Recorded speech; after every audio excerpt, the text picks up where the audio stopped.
అన్నయ్య గారు మీ అబ్బాయికి నేను ఎక్కడైనా సీట్ ఇస్తానులేండి, లేదా కాకినాడ ఎంపీ ఇస్తానులేండి అని అంటాడని చెప్పి ఎదురు చూశాడు.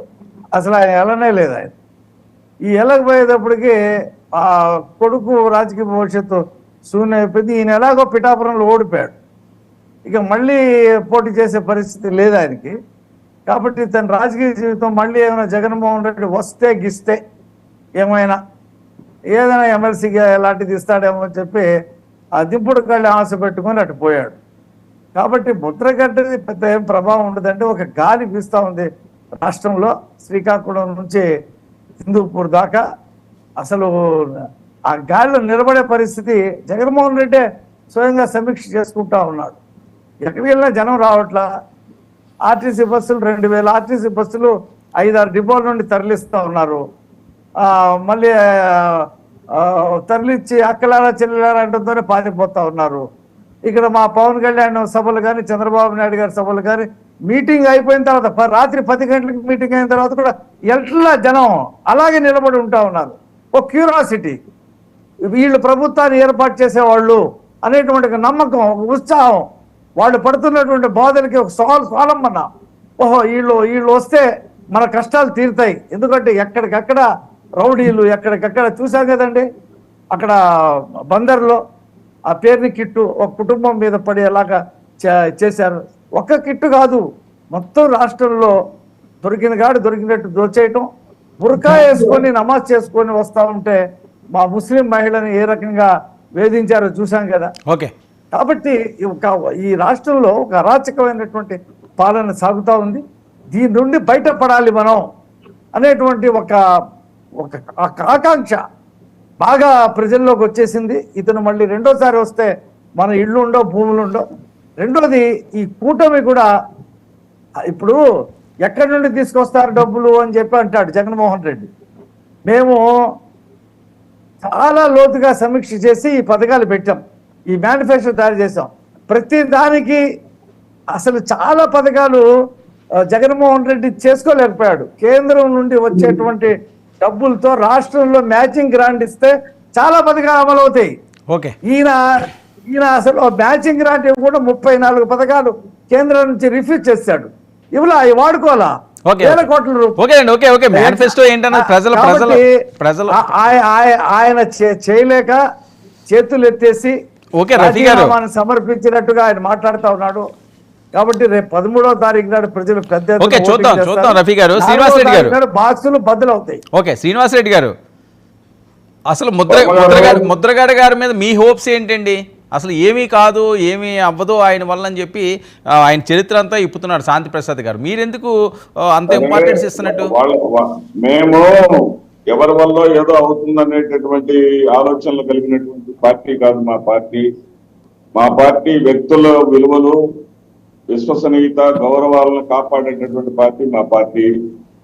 మా పార్టీలో ఉన్నటువంటి గౌరవాన్ని అందుకునేటటువంటి అర్హత ముద్రగడ పద్మనాభం గారికి ఉన్నది అనేటటువంటి మా యొక్క అభిప్రాయం. వీళ్ళ దృష్టిలో ఇప్పుడు యాక్టర్ పవన్ కళ్యాణ్ హైదరాబాద్ లో ఉంటూ డబ్బులు సంపాదించుకుంటూ కాలక్షేపంగా వచ్చి ఆంధ్రప్రదేశ్ కి వచ్చి యాక్షన్ చేస్తే నమ్మేటటువంటి ప్రజలు ఆంధ్రప్రదేశ్ ప్రజలు కాదు. వాళ్ళు కుటుంబం మొత్తం వచ్చినా కానీ, సినిమా వాళ్ళు మొత్తం వచ్చేసి ప్రచారం చేసినా కానీ అక్కడ 15 నుంచి 20 వేల తేడాతో ఓడిపోబోతున్నాడు. 4వ తారీఖు వరకు, జూన్ 4వ తారీఖు ఓట్ల లెక్కింపు జరిగేంత వరకు ఇలాగే మాట్లాడుతూ ఉంటారు. శాంతి ప్రసాద్ గారు, సయ్యద్ రఫీ గారు లాంటి సోదరులు మాట్లాడుతూ ఉంటారు. మాట్లాడుకోనివ్వండి. మాకు వచ్చినటువంటి ఇబ్బంది ఏమీ లేదు.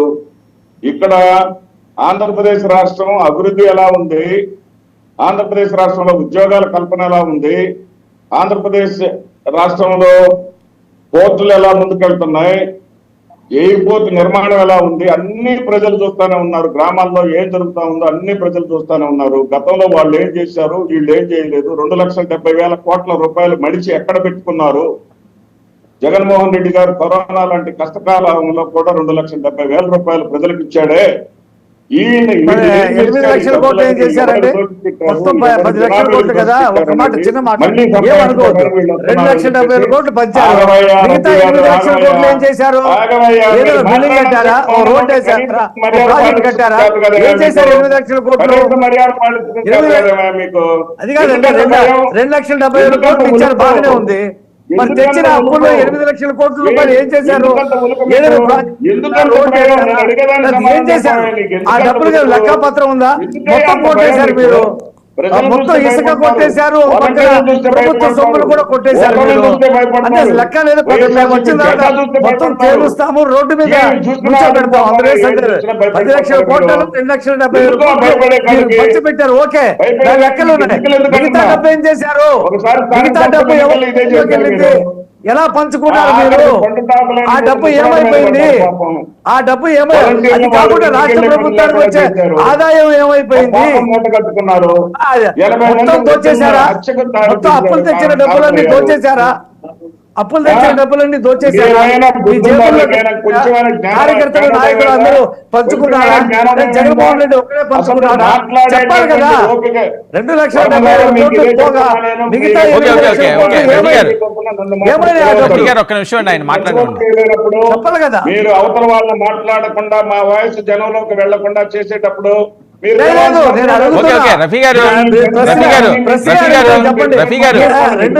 ఒక్క నిమిషం, శ్రీనివాస్ రెడ్డి గారు ఒక్క నిమిషం ఉండండి. శ్రీనివాస్ రెడ్డి గారు ఒక్క నిమిషం ఉండండి. రఫీ గారు మీరు మాట్లాడుతున్నప్పుడు ఆయన మాట్లాడలేదు. మీరు క్రాస్ టాక్ చేస్తే మ్యూట్ చేస్తారు. మీరు క్రాస్ ఒక్క నిమిషం అండి. అరే మీరు మాట్లాడుతున్నప్పుడు ఆయన మాట్లాడలేదు కదా. రఫీ గారు మీరు రావాలి మీ ఛానల్కి. మేము ఛానల్కి మేము ఎందుకు రావాలి? ఓకే, శ్రీనివాస్ రెడ్డి గారు ఒక్క నిమిషం. ఏ కారణంతో మీ ఛానల్ కొన్ని నెలల నుంచి రావట్లేదు. సరే ఓకే, సో అది మారరు కాక మారరు. సరే ఓకే, శ్రీనివాస్ రెడ్డి గారు ఒక్క నిమిషం అండి. శ్రీనివాస్ రెడ్డి గారు ఒక్క నిమిషం. శ్రీనివాస్ రెడ్డి గారు ఒక్క నిమిషం. చంద్రబాబు నాయుడు. ఓకే, శ్రీనివాస్ రెడ్డి గారు మీరే మాట్లాడితే కానీ ఒక్క నిమిషం. రఫీ గారు ఓకే, ఒక్క నిమిషం అండి. ఎప్పుడో ఉన్నటువంటి వాటిని క్రమబద్ధీకరణ చేసి ఆ టైటిల్స్ ని కాస్త బలంగా వాళ్ళకి భూయజమానులకు అప్పగించేటటువంటి ప్రక్రియ జరుగుతూ ఉంటే దాన్ని ఒక భూతత్వంలో చూపించి సెల్లు ఎత్తాలంటే భయపడిపోతున్నారు ఆంధ్రప్రదేశ్ రాష్ట్రంలో ప్రజలు. సెల్లు ఎత్తితే మీ భూమి గోవిందా ఏంటంటే ఇది 5 ఏళ్లు పరిపాలించాడు జగన్మోహన్ రెడ్డి గారు. ఎవరిదైనా సెంటు భూమి తీసుకున్నాడా? 31 లక్షల మంది 7 కాలేజీల భూములని లాక్కున్నారు. మీ 5 ఏళ్ల పరిపాలనలో రాజధాని పేరుతోటి దళితుల భూములు మీరు లాక్కున్నారు. అన్యాయంగా రైతుల భూములు మీరు లాక్కున్నారు. అవన్నీ అక్కడే ఉన్నాయి. రేపు రాజధాని కడతాం చూడండి. విశాఖపట్నంలో మీరు లాక్కున్నటువంటి 5,000 ఎకరాల భూముల్ని, 5,000 ఎకరాల భూముల్ని మళ్ళీ ప్రజలకు అప్పచెప్పాం, ప్రభుత్వానికి అప్పచెప్పామని వైఎస్ఆర్సీపీ. ఓకే, శ్రీనివాస్ రెడ్డి గారు ఇప్పుడు ఏమంటారు? శ్రీనివాస్ రెడ్డి గారు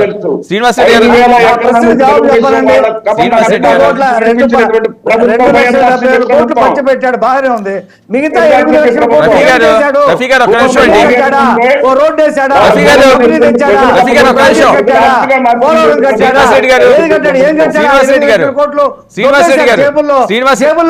అందరి దగ్గరికి. రఫీ గారు వెయిట్, మీరు మాట్లాడుతున్నప్పుడు ఆయన మాట్లాడలేదు కదా, ఎన్నిసార్లు చెప్పాలి? వెయిట్ చేయండి. అడిగేదాన్ని చెప్పానండి సార్, ఒక్క నిమిషం చెప్పానండి. సరే ఆయన మాట్లాడాలి కదా, సమాధానం లేవుగా, ఆయన మాట్లాడాలి కదా. శ్రీనివాస్ రెడ్డి గారు వినాలి. చేసిన భూముల్ని మేము శ్రీనివాస్ రెడ్డి గారు ఓకే, మళ్ళీ ప్రభుత్వానికి అప్పచెప్పామనే కదా మా మీద ఈ దుఃఖ, ఓకే మా మీద ఈ బాధ. సో ప్రజలు మిమ్మల్ని అంతేనా? శ్రీనివాస్ రెడ్డి గారు ఇదంతా మీ బాధ. శ్రీనివాస్ రెడ్డి గారు మళ్ళీ ఇసుక ఉంది, మళ్ళీ దోచుకోవచ్చని. ఇసుక ఏమో జగన్మోహన్ రెడ్డి గారు ప్రభుత్వానికి ఆదాయం వనరుగా మార్చారు. మీరేమో ఇసుక మాఫియా తయారు చేశారు.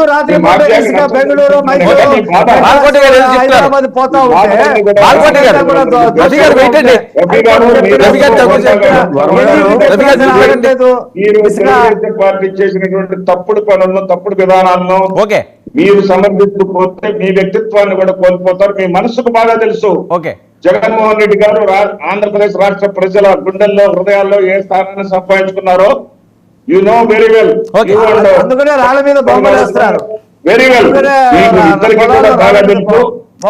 బాల్కోటి గారు, పేదవాడు ఏంటి బాల్కోటి గారు, please respond.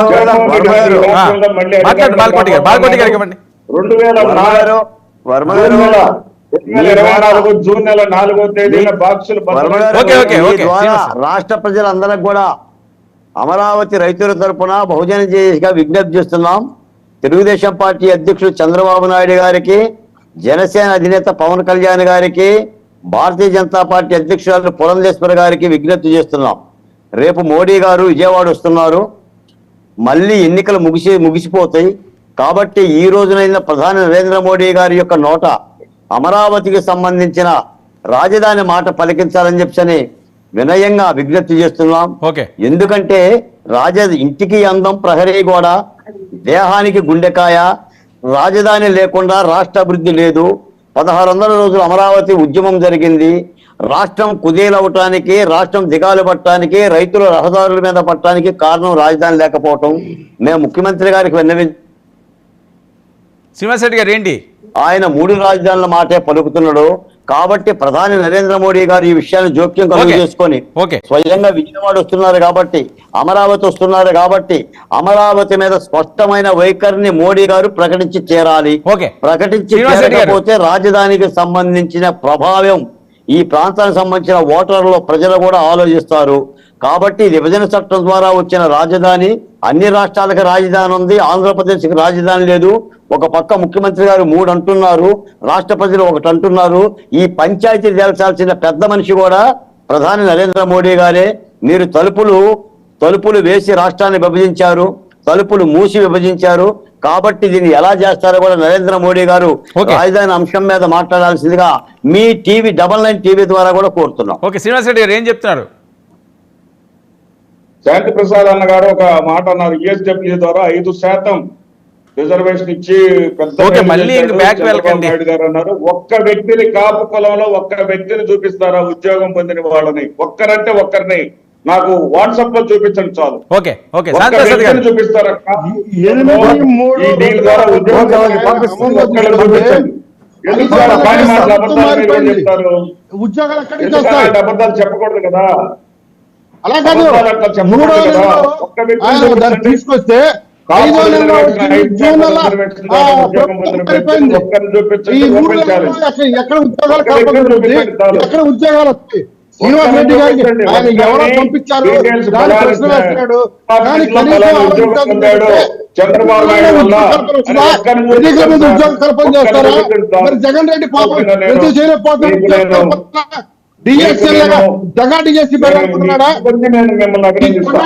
చూపించి ప్రతిపక్ష ఉద్యోగం వచ్చింది.